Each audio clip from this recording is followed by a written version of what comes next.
माननीय उच्च न्यायालय का फैसला अरविंद केजरीवाल जी के मामले में आया है, लेकिन जैसा पिछले कई दिनों से लगातार मैं कह रहा हूं, मैं फिर उस बात को दोहरा रहा हूं पूरी मजबूती के साथ और जिम्मेदारी के साथ कि ये पूरा का पूरा मामला भारत की राजनीति में आजादी के बाद से लेकर सबसे बड़ा राजनीतिक षड्यंत्र है।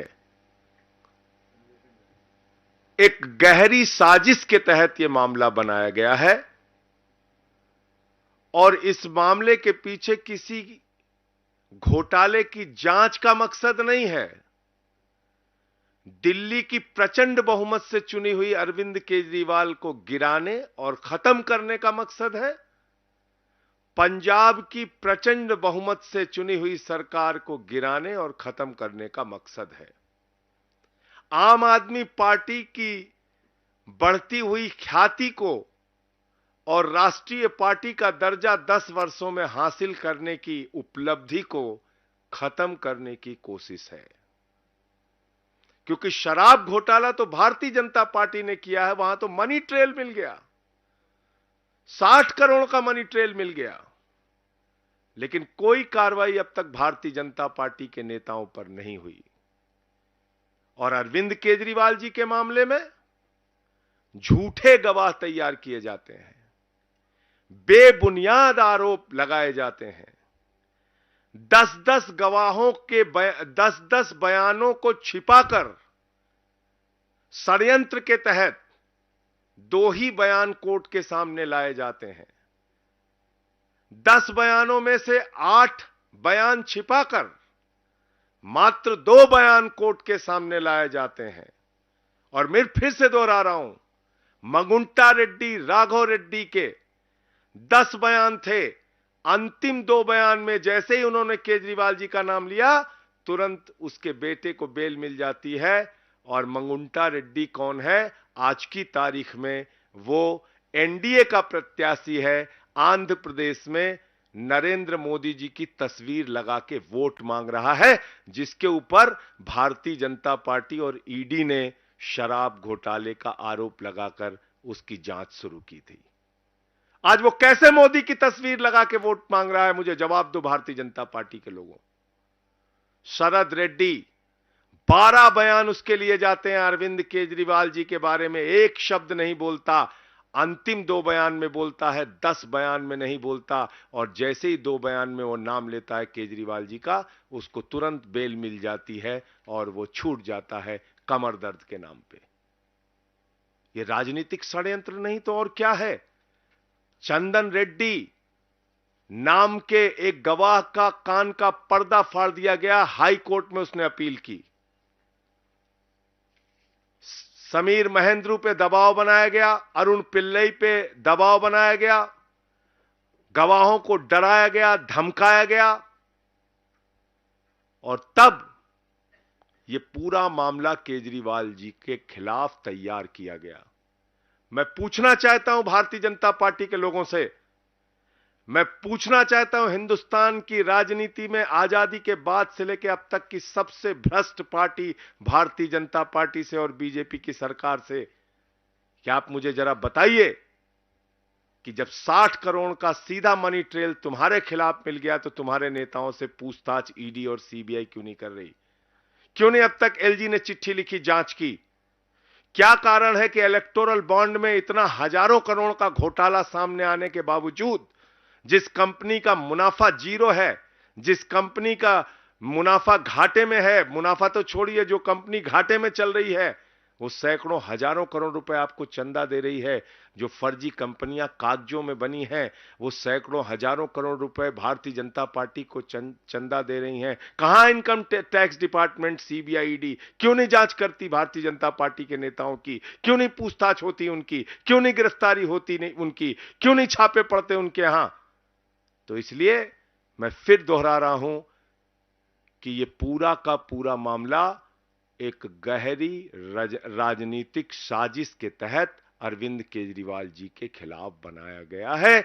और जो बयान केजरीवाल जी के पक्ष में थे वो बयान ईडी ने जानबूझकर भारतीय जनता पार्टी और सरकार के इशारे पर राजनीतिक साजिश के तहत कोर्ट के सामने रखा ही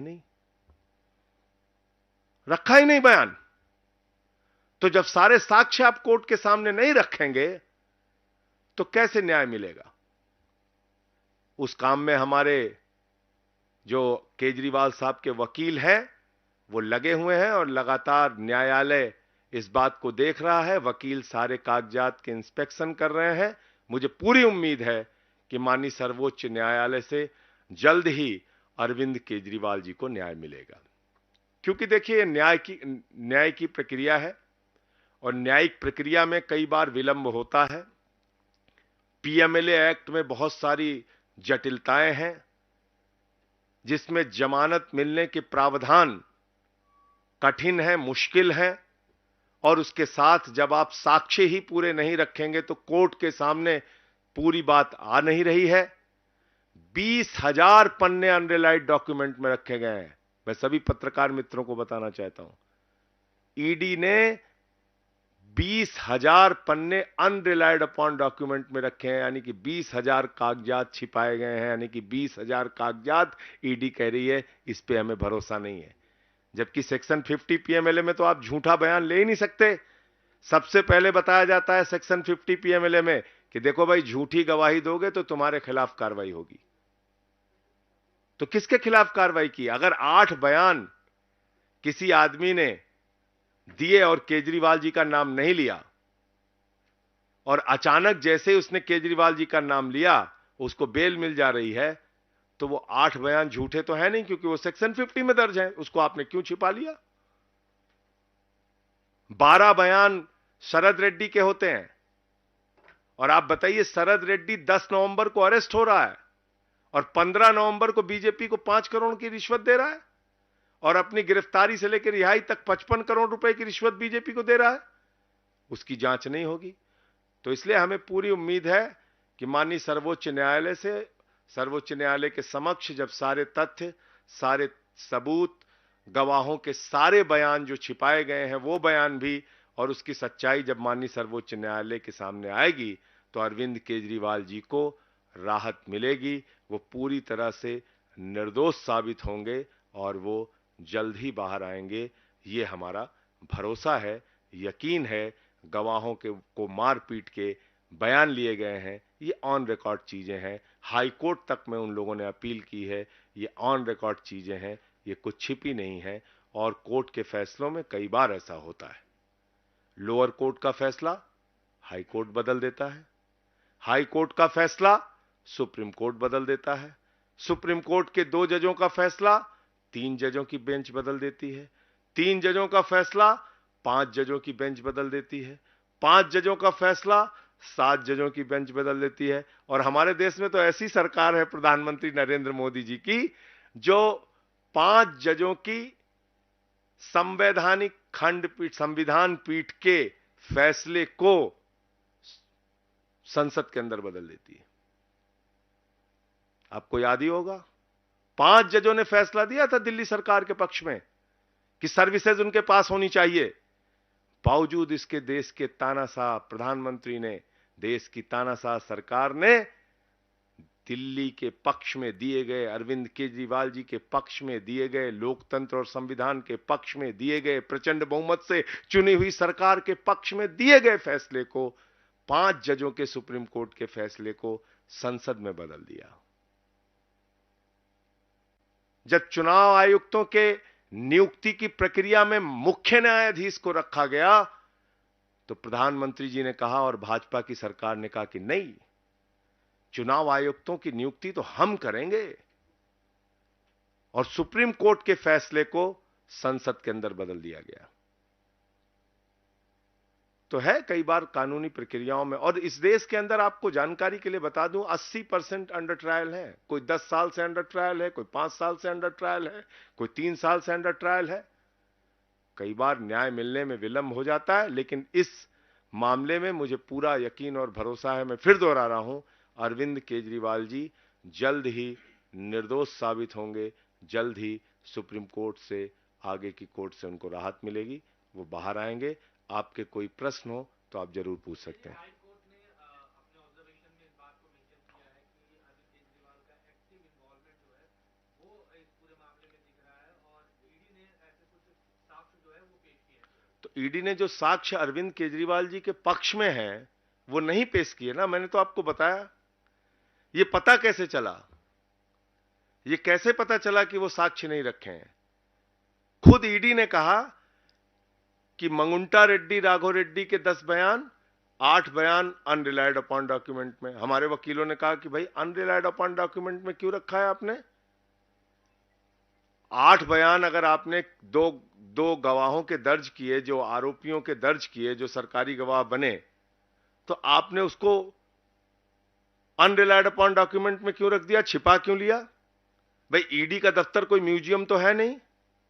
ईडी का दफ्तर कोई रद्दी की टोकरी की जगह तो है नहीं कि वहां पे आप कागज इकट्ठा कर रहे हैं, रख रहे हैं। आपने कागज इकट्ठा किया है किसी को दोषी साबित करने के लिए ना, तो सारे कागजात आप माननीय न्यायालय के सामने रखिए। क्यों नहीं रखा आपने?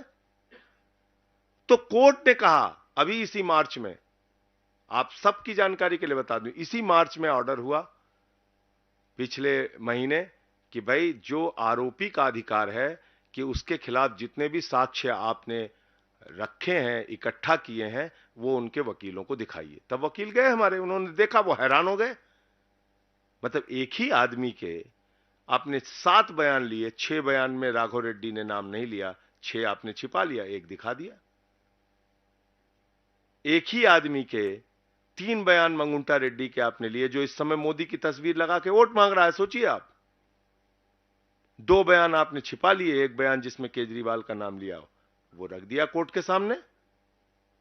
और तुरंत ही जैसे केजरीवाल जी का नाम वो ले रहा है, उसकी बेल हो जा रही, जमानत हो जा रही राघव रेड्डी की। इसी तरीके से शरद रेड्डी का मामला है।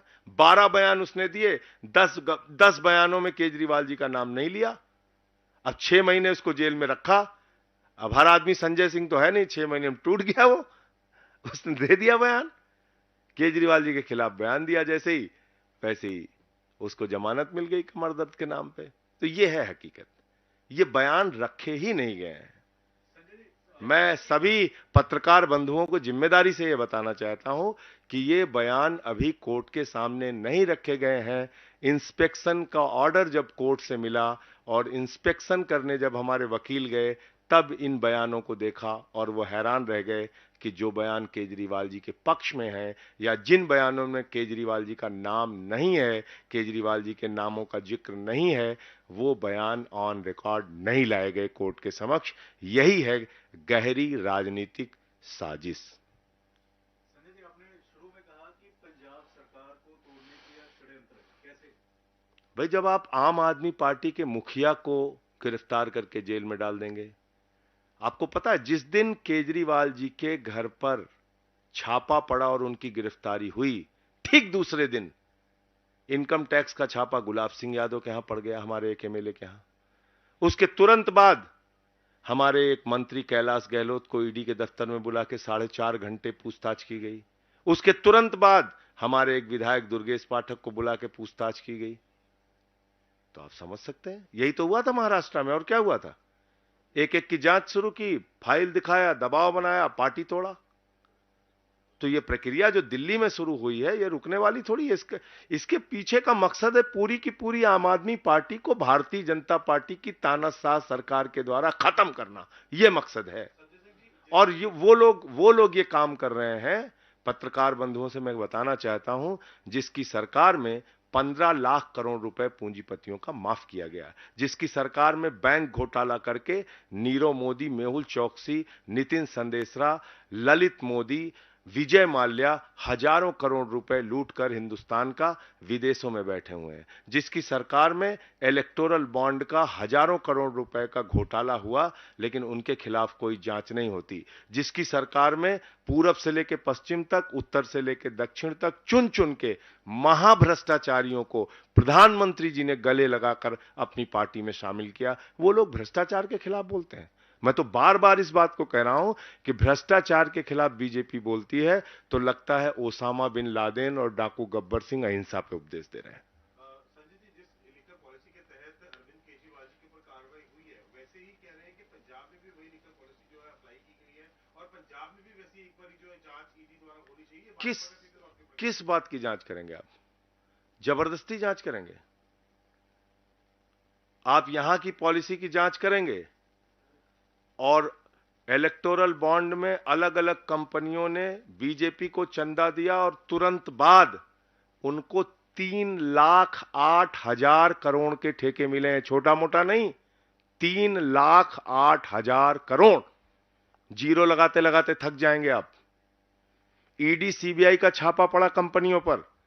यहां जलंधर या लुधियाना में भी वो कंपनी गेमिंग, कौन सी फ्यूचर गेमिंग करके है वो कंपनी, यहां पे भी उसके ऑफिस वगैरह है। उस कंपनी के यहां ईडी सीबीआई के छापे पड़ते हैं और सैकड़ों हजारों करोड़ रुपए वो बीजेपी को चंदा दे रही है। इसकी जांच नहीं होनी चाहिए? अरविंद केजरीवाल जी की जांच करने के लिए ईडी सीबीआई गामा पहलवान, दारा सिंह, बॉक्सर विजेंदर बन जाती है, और जब बीजेपी की बात आती है तो गजनी मोड में चले जाते हैं, कहें हम तो कुछ याद ही नहीं, हमने कुछ देखा नहीं, हम धृतराष्ट्र हो गए हैं। ये क्या है? ये खुला मिसयूज है जांच एजेंसियों का, सीना ठोक के मिसयूज है, दादागिरी के साथ मिसयूज है कि ठीक है हम कर रहे हैं तुम्हारी सरकार गिराने के लिए। तो इसलिए चुनाव आयोग को तुरंत हस्तक्षेप करना चाहिए। टीएमसी के लोग जो बैठे हुए हैं उनकी मांग बिल्कुल जायज है कि आप इनकम टैक्स डिपार्टमेंट, आईटी के और सीबीआई के और ईडी के डायरेक्टर्स को हटाइए, जो ऑफिशियल्स ये सब काम कर रहे हैं उनका ट्रांसफर कीजिए। अब आप चुनावी, भाई प्रधानमंत्री जी की हालत उस बच्चे की तरीके से हो गई जो अपने पिता के पास पहुंचता है, कहता है पापा हम फर्स्ट आए, पापा हम फर्स्ट आए, पापा हम फर्स्ट आए। पापा ने पूछा भैया कितने प्रतियोगी थे? बोला अकेले दौड़ रहे थे।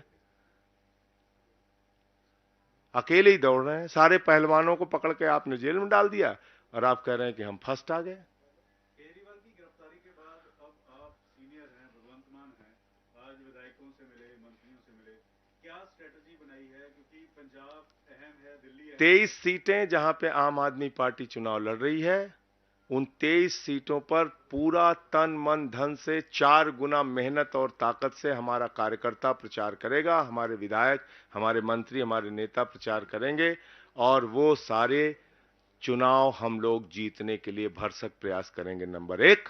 और जहां भी इंडिया गठबंधन के कैंडिडेट हैं, जिन राज्यों में हम चुनाव नहीं लड़ रहे हैं, वहां भी हमारी पार्टी इंडिया गठबंधन के प्रत्याशियों के लिए प्रचार करेगी। और एक बात मैं आप लोगों से बहुत साफ कह देना चाहता हूं, 400 पार ये भी एक जुमला है।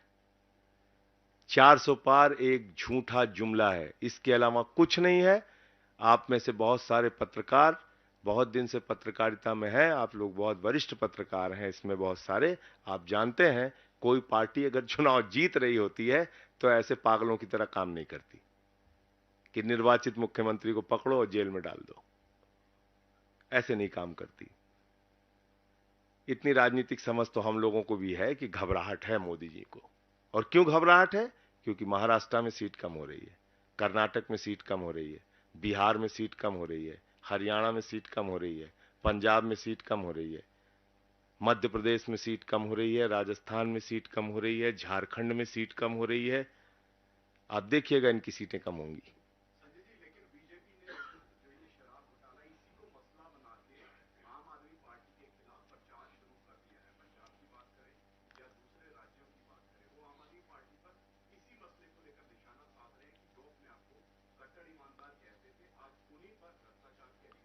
सर मैं आपसे एक ही चीज पूछ रहा हूं कि आपने आम आदमी पार्टी के नेताओं पे तो इतने सारे छापे मार दिए, 1 रुपए कहीं बरामद हुए? मनीष सिसोदिया जी के घर पे 1 रुपए मिला? भ्रष्टाचार हुआ है तो पैसा कहां गया? 1 रुपए भी मिला? अरविंद केजरीवाल जी के यहां आपने छापे मारे, आपने भ्रष्टाचार अगर हुआ है तो वो पैसा कहां गया? इतने सारे छापे आपने, आपको पता 162 गवाह हैं ईडी के, 162, और सीबीआई के कितने? 294, 294। टोटल गवाह कितने? 456। कितने लोगों ने केजरीवाल के खिलाफ बयान दिया? मात्र 4। वो बयान किन परिस्थितियों में दिया मैंने आपको बता दिया। कितने पन्नों की चार्जशीट दाखिल की है दोनों संस्थाओं ने? 50,000 पन्नों की। कब तक ये गवाही चलेगी, कब तक उनकी पूछताछ चलेगी, कब तक ये ट्रायल इसका शुरू करेगा? 2 साल से जांच चल रही है, ट्रायल नहीं शुरू हुआ, अब तक ट्रायल ही नहीं शुरू हुआ। तो आप 20 साल तक जांच करते रहिए, और इसमें जो सजा है वो 3 साल से लेकर 7 साल सजा है। 3 साल से लेकर 7 साल सजा है, और जो जांच करने की इनकी तैयारी है वो 20 साल तक इनका मामला चलेगा। बताइए, 34 इसमें 34 आरोपी हैं, 34 आरोपियों के अलग अलग वकील हैं। एक गवाह आएगा, उससे 34 वकील पूछताछ करेंगे। बताइए आप, वो तो मूर्छित होकर गिर जाएगा गवाह बेचारा। एक गवाह की पूछताछ में कई तारीखें लगेंगी। आप समझ सकते हैं ये क्या मामला तैयार किया गया है। तो ये जो आप बता रहे हैं, ऐसी कहानियां ये लोग चलाते हैं, ये हुआ है, वो हुआ है, वो हुआ है। अरे भैया, भ्रष्टाचार हुआ है तो पैसे कहां चले गए? आसमान ने निगल लिया, जमीन ने निगल लिया, कहां गया पैसा? जबरदस्ती का हवाई, और जो दिख रहा है मनी ट्रेल, मैंने बताया तो 60 करोड़ रुपए।